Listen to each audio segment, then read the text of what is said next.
Hey guys, in this video I'll be ranking all of Chris Bumstead's Olympia winning physiques. I thought that this would be a fitting video to make considering that we will most likely never see him on stage again unless he pulls an Arnold and comes back in 5 years and wins the title once again. I will say though that first through third place is rather subjective and could be rearranged depending on your preference, so keep that in mind. Now, before the video does start, if you guys enjoy these videos, a like and sub is really going to be awesome for the channel, and I would really appreciate it. And with that all being said though, let's get into this video. Alright, starting off this list, we have, in my opinion, Chris's least impressive version, that being 2019. I think that this year was not only the closest battle and most controversial win of Chris's career, but also one of his most incomplete physiques. While his trademark structure, flared lats, and imposing X-frame were all pretty noticeable and were there, obviously, his back and arms were still a very serious weakness. Compare his physique to the far more developed and well-rounded Breon Ainsley at this show, and you can really see just how close it was. Now, I still do believe that Chris won the show by a small margin, since his aforementioned strengths really carried him. However, his physique as a whole still needed a lot of refinement. In 5th place is Chris's 2021 physique, which many might actually call underrated, yet I don't really think is all that special. While his general development was very impressive compared to 2019, especially in the back, his conditioning and fullness weren't anything to write home about.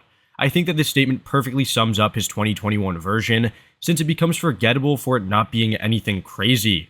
To his credit, the backdrop and lighting that year were not the most flattering, which probably contributes to the overall lacklusterness of his physique. However, I still think that he was considerably better than 2019.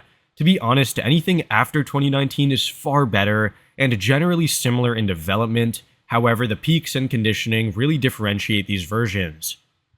In 4th place is surprisingly 2023, which is interesting because he was actually improved in the muscularity compared to any prior versions.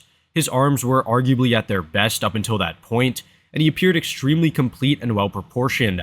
I think the real reason as to why this year was sort of mediocre relative to the next 3 is due to the lack of wow factor. Sure, he recovered from that bicep tear and had that symmetry, however, his conditioning wasn't super dry or detailed compared to his best, although the fullness was arguably at its peak. Like 2021, 2023 didn't bring anything significant to the table, however, that doesn't mean that it was a bad year by any means. He was definitely able to defeat and comfortably defeat a top-tier Ramon Dino, and still outsize, outcondition, and completely outclass every other competitor on stage, which I think is a very remarkable accomplishment to say the least. In 3rd place is probably the most improved version of Chris from one year to the next, and that is 2020. Not only did Chris have the best hair this year in my opinion, but he also made the most dramatic improvements in his back compared to 2019. I can't think of many top competitors that made this level of gains in the back compared to Chris from 2019 to 2020, and it really closed the last gap between him and Breon. His conditioning was also relatively good, while he still had that fullness with, in my opinion, this version being extremely comparable to 2023 in that aspect. I think that 2023 did have better arms and a more matured look. However, 2020 just had that wow factor in the rapid back development and a never-seen-before look, which I think really does count for something. Do let me know, though, which year do you think is better, 2020 or 2023? In 2nd place, which I'm sure will open up a lot of debate in the comments, is Chris's 2022 physique. The reason why this may be controversial is because I and many others believe that Chris was undeniably at his most shredded and conditioned state this year. He had wow factor for days when looking at the small crevices and lines across the physique, and he was picture perfect in a majority of the poses. The reason why I can't see myself placing this version first, though, despite the incredible conditioning and quality muscle, is because of his bicep tear. This imperfection was super visible in the front double and in some of the classic poses, and he did no work to try to hide it. While this could be considered a power move as showcasing the injury and winning means you know you're so much better than the competition, however, I still think that this is a glaring flaw for his physique nonetheless. I do think that this version would objectively be the best had he not torn the bicep. However, as it is, I think this is a firm 2nd place, across all his other physiques. And in last place, to top off and end an amazing career, is Chris's final year, 2024.